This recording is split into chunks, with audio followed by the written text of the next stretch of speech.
Olá pessoal, sejam muito bem-vindos ao canal Gol de Canela. No vídeo de hoje, bora conferir quais são as piores equipes brasileiras no ranking oficial da Conmebol Libertadores, que foi atualizado em dezembro do ano passado. Vale destacar, pessoal, que este ranking avalia a participação das 212 equipes que já estiveram em pelo menos uma edição da Copa Libertadores da América, beleza? Dito isso, confere só!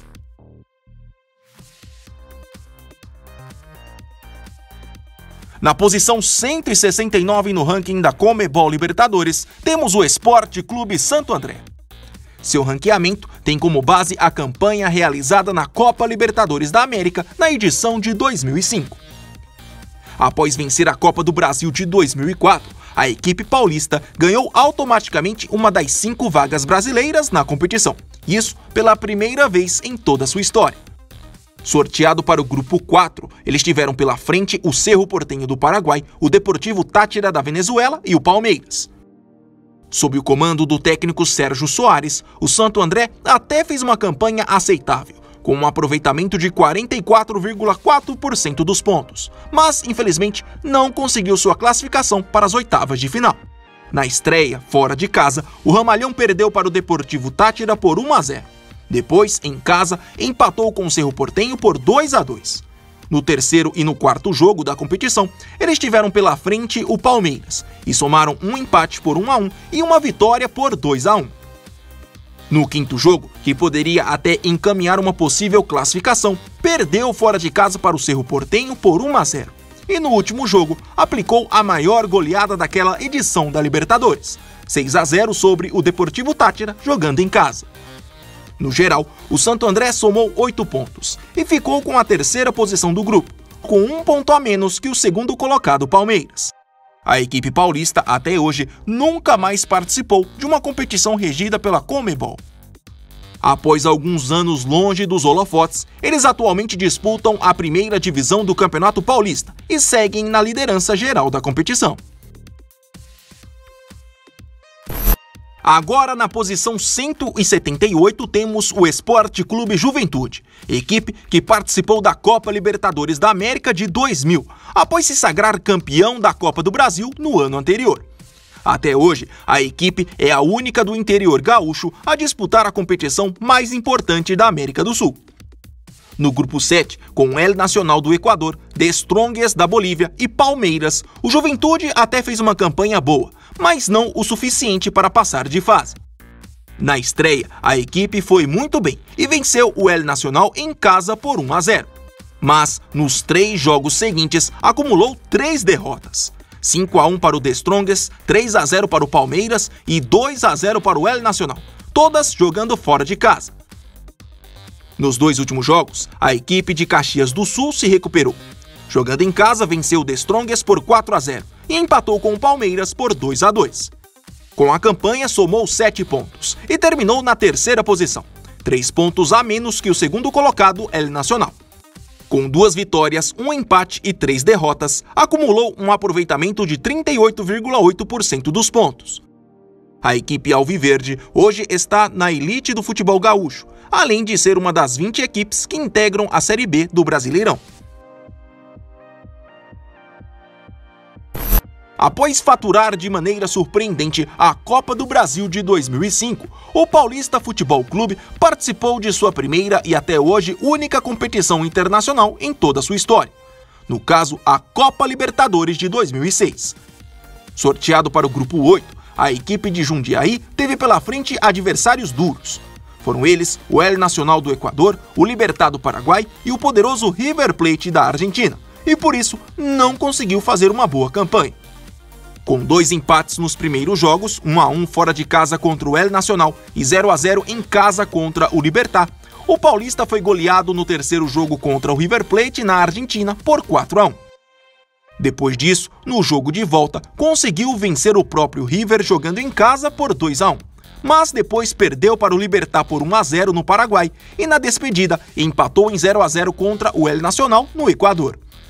Desta forma, a equipe brasileira terminou na última posição do seu grupo, com 6 pontos.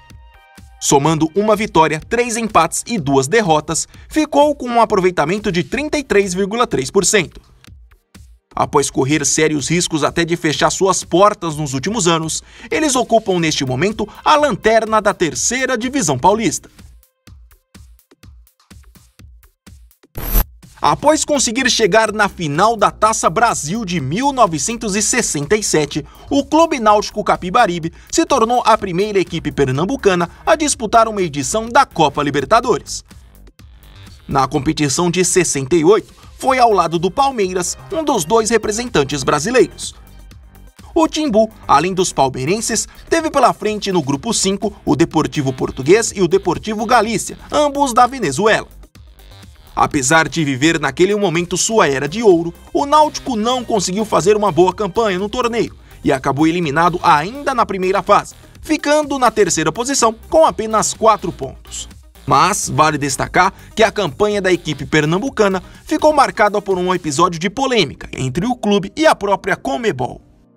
Depois de perder o primeiro jogo para o Palmeiras em casa por 3-1, empatar o segundo fora contra o Deportivo Português por 1-1 e arrancar 3 pontos nos 2 confrontos contra o Deportivo Galícia, o Náutico venceu em casa o Deportivo Português por 3-2. Mas teve os pontos da partida tirado pela própria entidade máxima do futebol sul-americano por simplesmente ter feito 2 substituições de jogadores naquela partida. Mesmo com a regra já estipulada pela FIFA, a Conmebol, naquele momento, só permitia a troca de apenas um jogador de linha por clube em cada partida. No último jogo da fase de grupo, o Náutico deu adeus à Libertadores com um empate em 0-0 fora de casa contra o Palmeiras. Assim, o Náutico ficou com uma vitória, 2 empates e 3 derrotas. Vale lembrar que a vitória valia apenas 2 pontos nesta época. A campanha coloca o Timbu na posição 186 no ranking sul-americano. Após ser campeão da Série C do Brasileirão no ano passado, o Náutico disputará em 2020 a 2ª Divisão Nacional. Para finalizar, na posição 194 no ranking, o Bangu Atlético Clube é o pior clube brasileiro na lista. Poucas pessoas lembram, mas essa equipe carioca já ganhou o direito de disputar uma Copa Libertadores, no caso a de 86, após ter sido vice-campeão brasileiro no ano anterior. Mesmo com todo o aporte financeiro do bicheiro Castor de Andrade, o Bangu acabou fazendo uma péssima campanha na competição continental. Colocado no grupo 3, juntamente com o Coritiba, o seu algoz de 85, além de Barcelona de Guayaquil e Deportivo Quito, ambos do Equador, o alvirrubro terminou na lanterna da chave, somando apenas 2 pontos. Os únicos somados pelo Bangu vieram de empates contra o Coritiba por 1-1 e contra o Deportivo Quito por 3-3, ambos jogando em casa. Curiosamente, este último jogo citado entrou para a história da Libertadores por registrar o menor público da competição até hoje. Na ocasião, o Maracanã recebeu apenas 148 pagantes nas arquibancadas, somando uma renda de 2.985 cruzados, moeda brasileira na época. Somando assim 2 empates e 4 derrotas, o Bangu teve um aproveitamento de apenas 11,2% na competição sul-americana. Longe das principais competições nacionais, o Bangu vem lutando para, pelo menos nos últimos anos, se manter na elite do futebol carioca.